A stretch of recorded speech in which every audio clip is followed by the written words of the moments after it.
Coach Prime says he's now depending on Depends, but that's okay because we're all depending on him in this season. Oklahoma State AD Chad Weiberg is dependent on a new contract for his future, and Cowboy quarterback Zane Flores, it must be dependent on 9 toes in order to try to stand 10 toes down.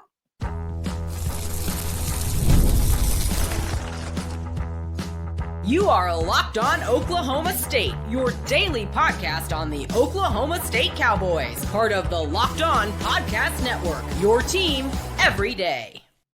Howdy, y'all, and hello, all. Welcome back to Locked On Oklahoma State, your top stop for all things Cowboy and Cowgirl related.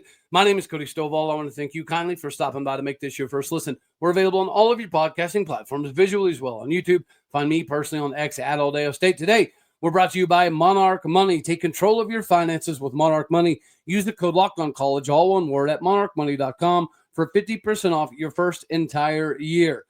We're going to shift right into the conversation of the quarterback position in Stillwater, Oklahoma. Naturally, we were going to discuss this in regards to how many snaps Zane Flores was going to be able to steal away from Hauss Hejny. It was my understanding that Hauss was likely going to enter the fall camp as the quote-unquote QB1. However, Zane Flores was going to be given more than enough snaps and opportunities to surpass Hauss during fall in order to make him QB1 by week 1. And now, through the course of this previous week, there was some stuff going around about he hurt his toe at football practice, and then he hurt his toe at 7-on-7 with a lineman stepping on it, and then he may have broke his toe, jet skiing, and that doesn't necessarily seem to have died down a whole lot, other than the fact that Robert Allen did come out and say he's fine. The practice this week will be the direct indication on how fine Zane Flores is. Regardless, this is probably going to be a good thing for Hauss Hejny because the amount of snaps that we're going to be divvied up between the two are going to be very, very comparable, so much so that by the end of fall camp, it is likely that Zane Flores would have had the opportunity to secure the quarterback 1 position from Hauss Hejny. Regardless of how it all plays out, or if Zane Flores does actually have a significant toe injury, because if it's something minor, then this is really not all that cause for concern. If it is something that is major that could potentially require surgery, then we could be put in a very precarious situation. And I also will add that there was some people in the media telling us last year that Zane was never hurt, only to find out that Zane was, in fact, having surgery on his foot. So there's always going to be a little bit of gamesmanship that goes on here. And naturally, whenever you're setting yourself up for a season, you don't necessarily want the defense to know what you're limited to from a quarterback play perspective. So I understand there being some chess maneuvering here. And regardless, I do think that this is going to be an opportunity for Hauss Hejny to take the quarterback 1 designation entering fall and use this as an opportunity to extend that. Whether Zane's out for 3 days, 3 weeks, 3 months, it realistically doesn't matter because it does do a lot of things to help Banks Bowen get more acclimated, Mason Schubert get more acclimated, get more opportunities. It also, I think, does a lot for the defense. We know that a large portion of the quarterbacks in the Big 12 have the ability to take off with their legs. Are they going to be Hauss Hejny fast? Probably not, but some of them will be. So whenever you have that capability from a defensive perspective to have somebody as fast as Hauss Hejny, if you can control Hauss Hejny and you can contain him, you're probably going to do likewise to the rest of the Big 12. And Zane Flores, yes, this definitely is a limiting factor because if it's a toe issue, if you're a position that doesn't really utilize cutting east to west, then it's not that big of a deal, right? Playing wide receiver. I personally never had a major toe issue, but I played with individuals that did, and you can't really plant, you can't really cut. So you're very limited on the route concepts that you can participate in if you have a toe injury from a wide receiver perspective. Zane Flores is not a wide receiver, but he did play running back last year in the spring officially on the depth chart. So that tells us that he's a very mobile individual that is likely going to need to utilize his legs, regardless of whether we got a bunch of O-linemen back from this previous season or we've got all new O-linemen. The idea that we're going to have some quarterback play getting on the outside was probably an inevitability, especially whenever you take into consideration the defensive linemen are in fact getting bigger, stronger, faster, more violent, more aggressive, more mean, more difficult to block. The days of a pocket passer that literally just stayed in the pocket and was a statue, essentially, they're probably not all but a dying breed, but you get the point. It is a dying breed. So this definitely will hinder Zane Flores if the toe is in fact somewhat severe. If it's something small, then it's not that big of a deal, and we won't even necessarily be talking about it a week from now or a week and a half from now. But if it is something major, this could be a potential thing that lingers because he is more than just a pocket presence. He is a dude that is relying upon his physicality, his legs, his ability to get outside and have some breakback routes from the wide receivers and the tight ends. So this will have an effect on Zane Flores, regardless of how minor or major it is. Even if it's very minor, if you're an athletic specimen that knows you're going to have to utilize your athleticism throughout the course of the season to be effective, then this not only physically is a hindrance, but it mentally can be as well, right? You may know to run a certain play that you need to get extended out towards the tackle a little bit more than per se a normal RPO style of situation. And if you know that you're not going to be able to get out there and plant your leg to break back in, then it is going to affect the way that you design the play. It is going to affect the way that you read the defenses. It is going to affect a lot of things that you're trying to do as a quarterback, other than just drop back in the pocket and let it go. So naturally, there is cause for concern over this potential news of Zane Flores having a toe issue, whether it's something minor in practice, or it got stepped on in 7-on-7, or it was in fact a jet ski incident. Regardless, this does give Hauss Hejny much bigger of an opportunity to solidify his spot. Because again, to my knowledge, rolling into fall camp, Hauss was going to begin the day as QB1, but that was more physical than anything. The practical application of it was going to be Zane Flores was going to get the same number, if not more than snaps from Hauss Hejny. So whether it's, again, just a few days or a couple weeks or a couple months, whatever the case may be, I do think that this is a good opportunity for Hauss Hejny. I think it's a good opportunity for the defense. And I do think that it's good for the backups, Banks, Bowen, and Mason Schubert, to get more time. I think it's also good for the offensive linemen to understand the strengths and the weaknesses of multiple quarterbacks. As an offensive lineman, if you don't know what the quarterback 3 is going to do and he gets thrust into a game situation, then from a timing perspective, it is going to be difficult to pull that off. So again, if it's minor, then it's not a big deal. But if it is somewhat major, then I do think that we can view this from the lens of, well, who does this benefit? It does benefit Hauss. It does benefit the defense. It does benefit the offensive linemen. Maybe the cohesiveness between the wide receivers and tight ends may be a little skewed in the beginning if Zane is, in fact, banged up a bit here.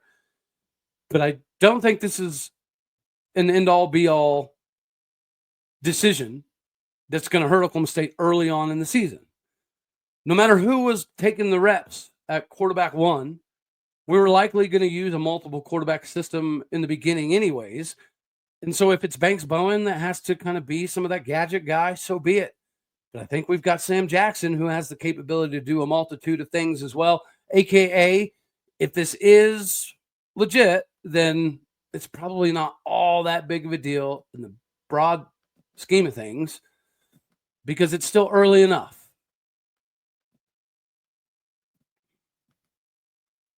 You need to be early enough for capitalization purposes. We've all had trouble managing our money, likely at some point in time in the past.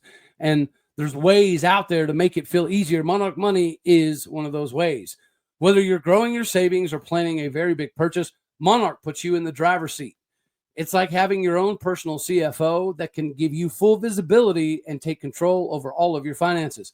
Monarch Money is the best budgeting app for your bang. It is a complete financial command center where you can track all of your accounts, investments, and spending in one place. So in addition to managing your money, you're also building wealth. One of the most surprising things you're going to notice is that you're able to track your spending even better than ever before with Monarch. If there's a specific category like takeouts or subscriptions that add up more than you anticipated, it'll be able to show you that. What's one financial goal that you've been meaning to get serious about? Let Monarch Money help you get there. Have you ever looked at your spending and been surprised about how fast it all adds up? Regardless, Monarch Money is the thing that you need to take control of your finances. Use the code LOCKEDONCollege, all one word, at monarchmoney.com for 50% off your first entire year. That is monarchmoney.com. Use that code LOCKEDONCollege, all one word, LOCKEDONCLLEGE, for half off your first entire year. Start managing your finances. Get with Monarch Money today. Speaking of managing finances, Chad Weiberg seems to be operating now past his designated time frame, aka his contract has recently ran out. And we dropped a nugget about Ross McKnight in a previous episode, and that's what I do try to drop nuggets occasionally. And now we bring up to this nugget. And this nugget has always been that Chad Weiberg seemingly was in the crosshairs from some of the powers to be and some of their buddies in the Board of Regents for quite some time. Let's call a spade here, right? The Board of Regents had egg on its face when Casey Schrum and Chad Weiberg went over them and orchestrated the new Mike Gundy deal without their basically permission or their even understanding that it was happening. Because in the Board of Regents' eyes, Mike Gundy had a deadline. And if Mike Gundy did not, accept that deadline, then after that deadline, Oklahoma State was officially beginning the search for a new coach. And that deadline passed with Mike Gundy refusing to take it. Yet a few hours later, it was announced that, calm down, Mike Gundy did actually agree to a new contract. He's going to take $15 million out of his buyout, and he's going to, take $1.25 million a year out of his salary. And it ended up being good, right?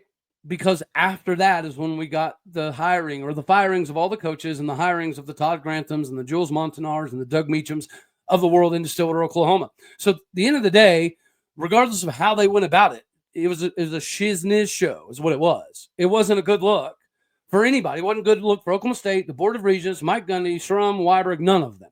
But it was very evident that there's probably going to be an axe to grind. And then they run Dr. Casey Schrum out of town.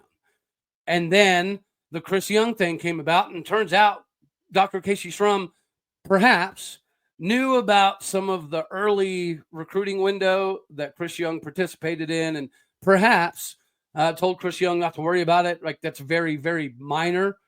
And every other school in the country is doing it too. So if anybody gives you grief about it, I'll have your back. Perhaps that was part of the whole deal. Is basically anybody who had Mike Gundy's back or Shrum's back or Wyberg's back, those are the people that are gone. And this really didn't get talked about much, but in the last week and a half, there's been several within the administration that have also retired, some of which have been there for years. Some of them were backing Schrum, backing Young, backing Wyberg, whatever the case is. A lot of those individuals are gone. And it seems very systematic that some of these Board of Regents people who felt some sort of way about how the Mike Gundy thing went down, it's not really a conspiracy anymore, right? There was clearly some animosity built up over that.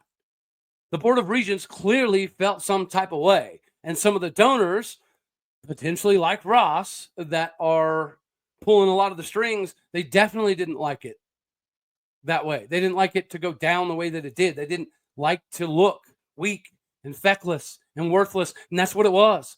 That's precisely the Board of Regents look like, well, they're just a paper tiger then. If they can demand that Mike Gundy does something by 5 p.m., if he doesn't do it by 5 p.m., then he's gone. And then the president and the athletic director go around that 5 o'clock deadline and they work something out with Mike Gundy individually, then the Board of Regents really looked weak. And that was not something that they were going to be able to stomach for long term. That was definitely not something that they were going to let slide. And now you've seen the domino effects kind of fall. Chad Weiberg, I think, has done a lot of great things for Oklahoma State, but his contract is not being picked back up. So much so that Chad Weiberg was not even included in the Chris Young firing. He was told, hey, by the way, this is happening. Once that happens, I'm sure Chad Weiberg even noticed that, that shouldn't be happening, right? But it was just a checkers to chess move, according to the Board of Regents, likely, that y'all made them look ridiculous. So now they're going to do the same to you.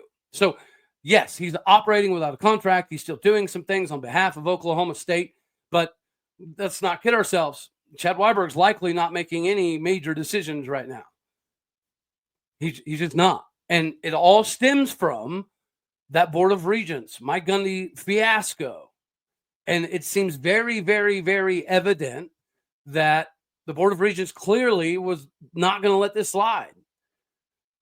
This is insubordination to some degree, according to them. And this is the way they viewed it.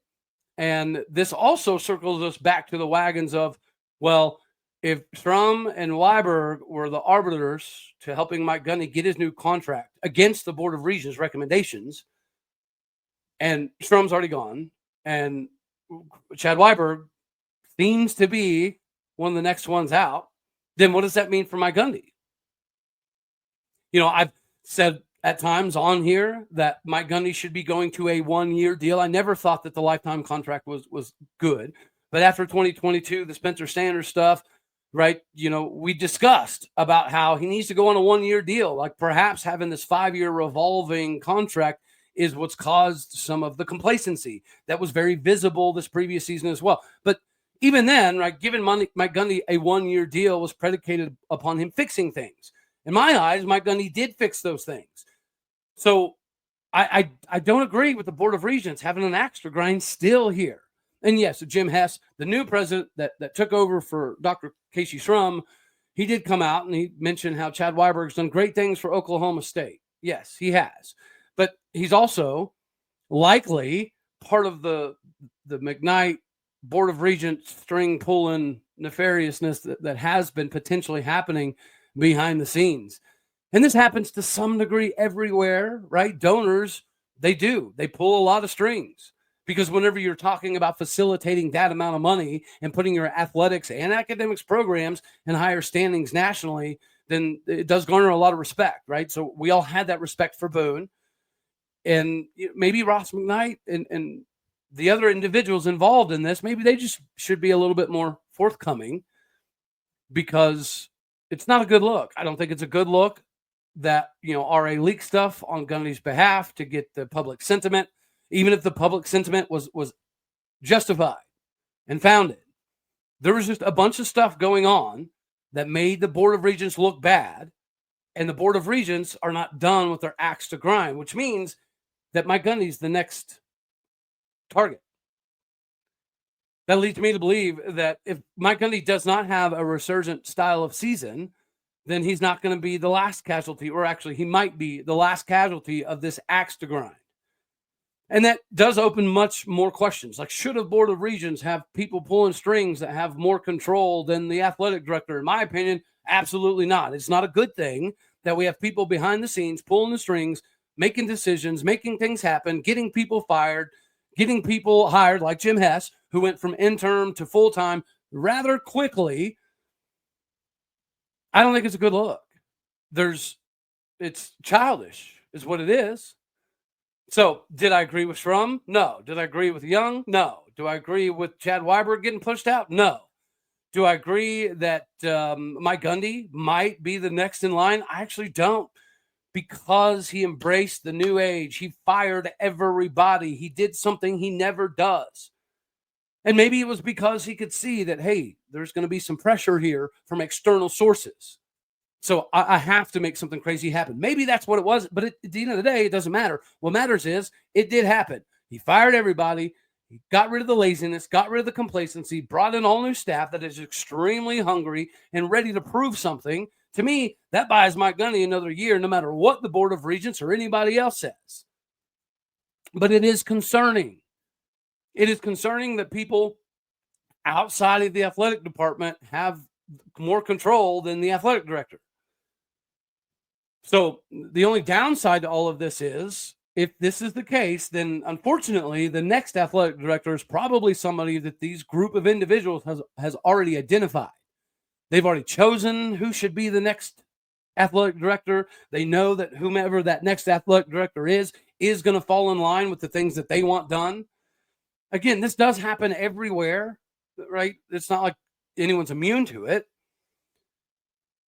But I question how good it is for everybody, including the university and the student athletes, if the axe to grind goes above the athletic director.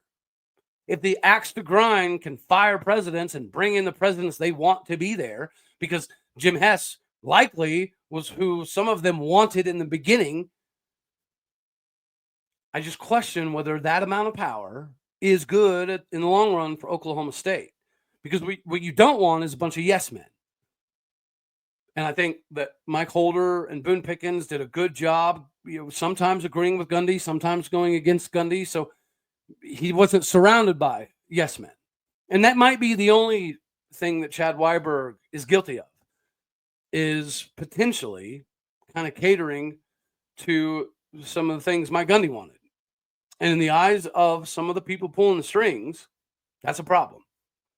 You can't make powerful people look bad and then sit idly by and do nothing about it. So I do think, unfortunately, this puts Oklahoma State in a predicament that if Mike Gundy has a lackluster season, they've already probably established their reasons for getting rid of him.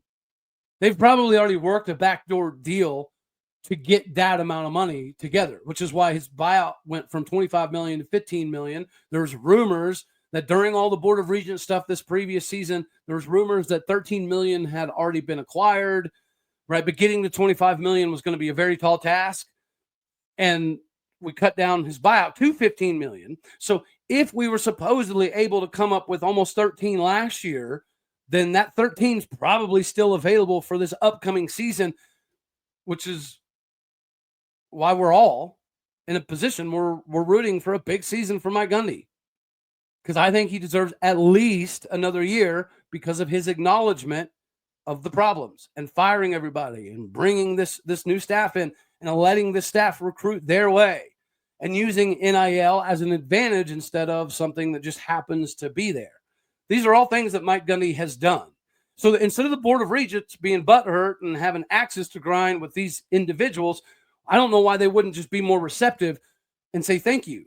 But at the end of the day, Mike Gundy, you did cut out your buyout. You did cut down $1.25 million off of your contract. You did fire everybody. You did increase NIL. You did increase some of the exposure that you're getting in recruiting by hiring some of these big name coaches and paying them big time money.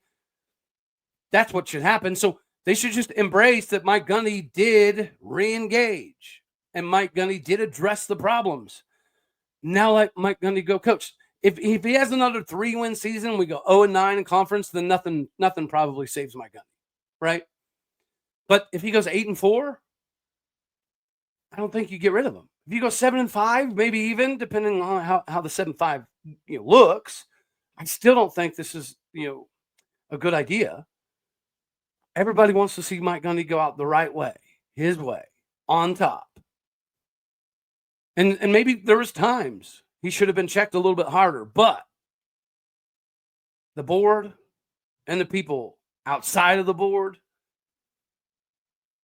making these calls, it could be detrimental to Oklahoma State University rather quickly if it doesn't get corrected.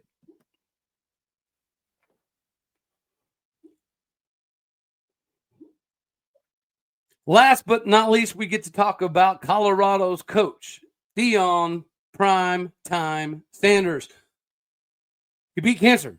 He beat bladder cancer, which is absolutely phenomenal. Yeah, he's having trouble peeing, but life could be worse. And where this connects home with me is I had something recent or reminiscent to his ordeal happen. And maybe my surgeons weren't as good as his, because instead of just losing a toe, I lost an entire leg. But it was the same concept, brought up because of blood clots, because of previous injuries. And essentially he's right? Not getting checked out enough.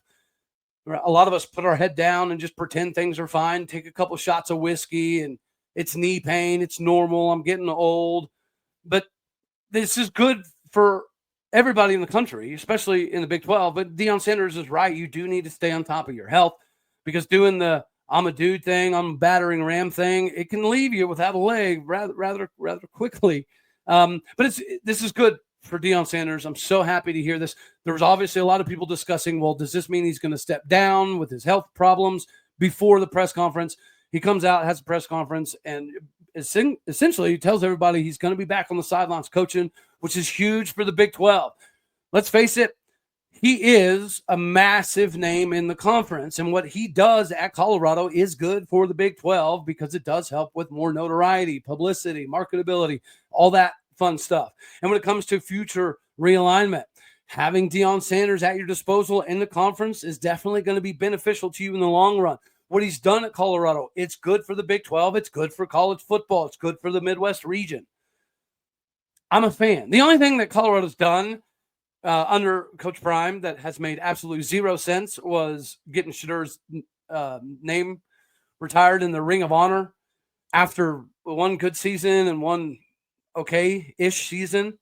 The standards for getting in the Ring of Honor at Colorado are kind of odd. But outside of that, what he's done at Colorado has been remarkable. What he's done for the Big 12 has been phenomenal. The battles between him and Mike Gundy and Kyle Whittingham and Chris Kleiman and Lance Leipold for years to come, those are something that's always going to grab storylines. Not to mention, he's upticked the recruiting. He's upticked the talent pool that is coming to all Colorado. People are interested in what he's doing. He's built a staff that's primarily all NFL dudes. That is very alluring to a young man. So it's intriguing, to say the least. I'm excited for the news that Deion Sanders has now finally beaten bladder cancer. Even if he's got to have a porta potty on the sidelines, so be it. If he's dependent on the pins, who cares? Because, yes, as I said earlier, we all depend on him in this conference.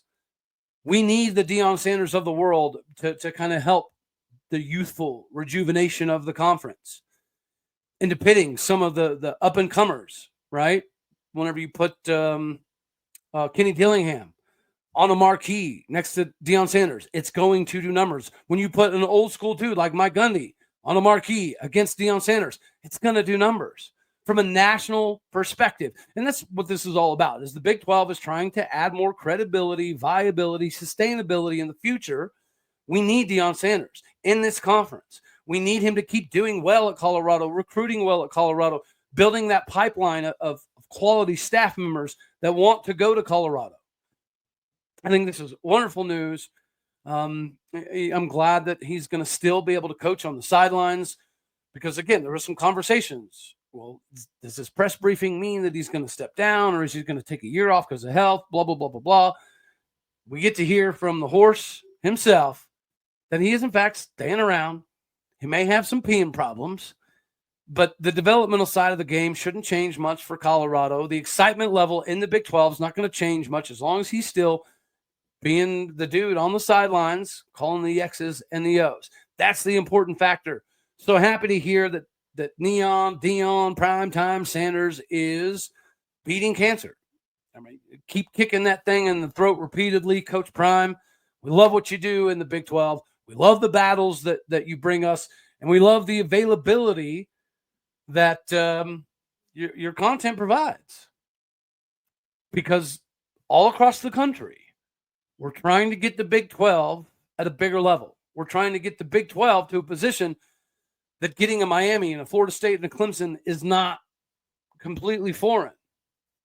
And people can say what they want, but Deion Sanders does help the Big 12 tremendously with that national viability and recognition.